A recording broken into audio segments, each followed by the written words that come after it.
Hi guys,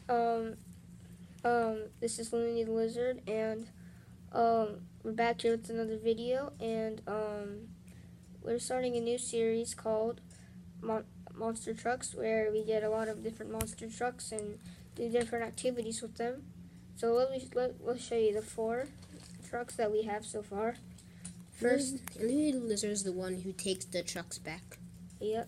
So first is Captain America. Yes, he's the youngest one out of all of the trucks.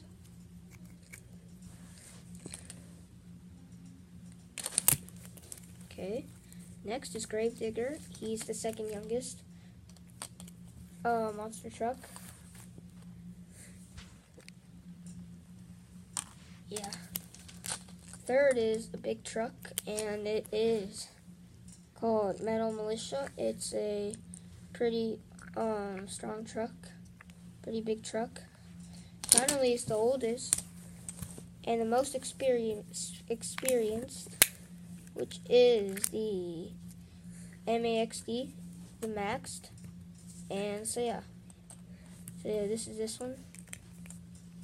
Alright, now let's show you guys all of them. Yeah. Okay, so first, so yeah, let's see. These, this one, and this one. So these are the 4 monster trucks we have so far. And yeah. Awesome. So yeah, bye guys. Daddy finger, where are you?